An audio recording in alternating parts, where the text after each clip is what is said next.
Every season nowadays, it's a mystery to where these players are going to end up the following season. With free agency around the corner and NBA players signing massive contracts because of new TV deals, these players want to get paid now, man, and I feel them. Some of these guys are underpaid, and it's crazy that they're getting paid millions of dollars, and I'm actually saying that. Next season, there's a list of interesting players who are going to be free agents in 2019, and today we're going to be discussing the top 10. If you enjoyed this video, make sure to smack that like button and subscribe to keep up with my videos.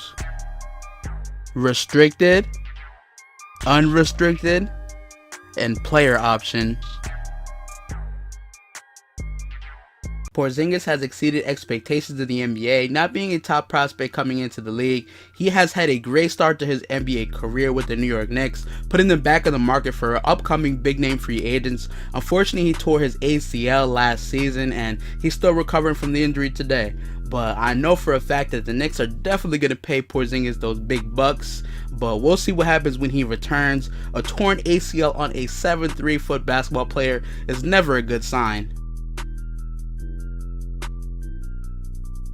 DeMarcus hasn't played yet as I'm recording this video. Last time we see him play, he was on the Pelicans, averaging crazy numbers before the injury. Definitely a top 3 big man in the league, then boom, he gets hurt and signs a 1-year deal to the Golden State Warriors for $5 million. And he's definitely looking for that big deal next year, which the Warriors won't have for him. So he's definitely just about to just get a ring and dip. But how will he play for the rest of the season to earn this max deal that he actually thinks he deserves? That's the question now.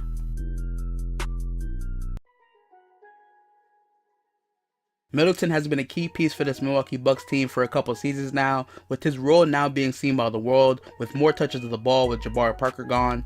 He's a perfect sidekick to Giannis, and his game is definitely helping the team be a great three-point shooting team. And the Bucks, man, they're looking really good right now. They're looking really good as a team, and how they end up at the end of the season is definitely a different story. But I think that Chris Middleton is not going anywhere. I think he's going to re-sign a super max deal with the Milwaukee Bucks.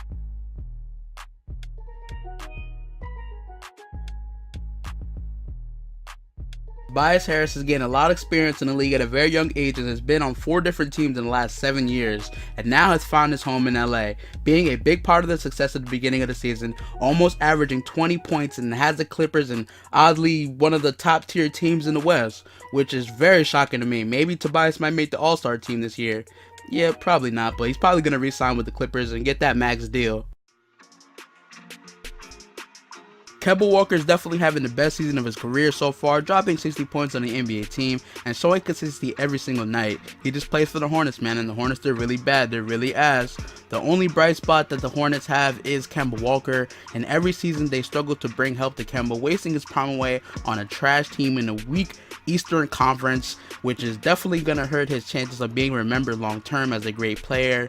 And he's already stated for some weird reason that he wants to stay with the organization, which is going to bless him with the big ass bag next season. So it's a win-lose situation.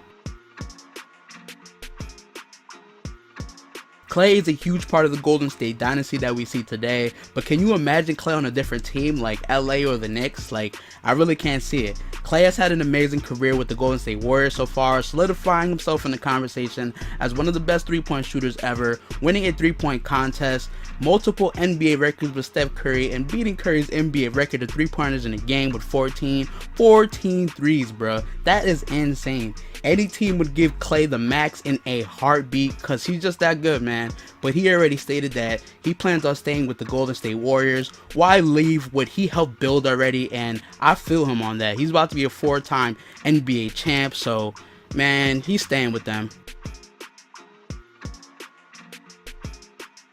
Jimmy Butler worked his ass off every season to get better than the previous year, proving all of his haters wrong in every step of the way. From Chicago to the Timberwolves, his players always showed up on the court, but never really resulted to any team success, besides back with Derrick Rose in Chicago. Now that he's on Philly and they're playing good together and it looks like he's enjoying it for now, I expect Philly to move on from Markelle Fultz and get a nice trade or pick for him to get a better role player, or go all in on a draft pick and pay Jimmy Butler them big bucks next season.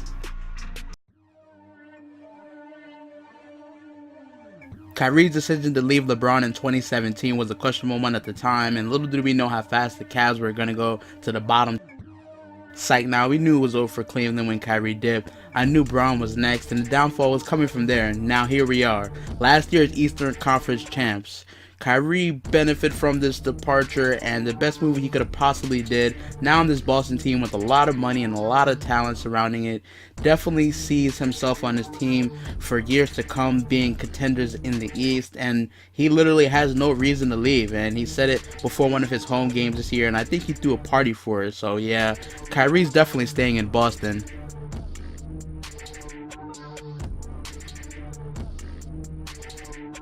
Kawhi Leonard has already showed up in the biggest stages in the game, winning Finals MVP in 2014 and a couple of Defensive Player of the Year awards, and is in the conversation for the top 5 best players in the NBA today. Kawhi was traded away to the Raptors this offseason, and the Raptors picked off right where they left off in the regular season from last year, being one of the best teams in the NBA. Looking like they're going to come out the East this year with the Boston Celtics struggling as of late. Kawhi makes his team legit, and he knows it. I think he's getting comfortable with the idea of being in Toronto, so with that being said, and a possible NBA Finals appearance, that could possibly persuade him to re-sign with the Toronto Raptors.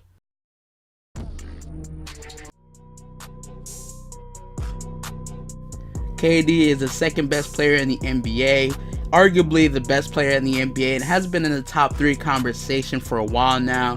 He's the best scorer probably in NBA history. He's accomplished a lot in the league, from Rookie of the Year, All-Star scoring champ, League MVP, NBA champion, but because of his move to Golden State, he'll never be number 1 with LeBron in the league. The greatest question I have for this offseason is, where is KD going after this year, after he gets his 3rd ring? The allegations that he said that he's out after this whole Draymond Green incident is huge, and who knows where even Draymond's going to end up next season. So I'm very curious to see where Kevin Durant ends up next season after he obtains this 3-peat. So what do you guys think? Did I miss any free agents you feel deserve to be on this list? Let me know down in the comment section. Let me know where you think each of these players are going next season. If you enjoyed this video, make sure to smack that like button as it helps my channel grow. Thank you for all of the support. Thank you to all of my new subscribers. I definitely appreciate it. Stay tuned for more videos like these. I'm definitely working. Hit that sub button and bell, and I'm gonna check you on my next video. Wait for it.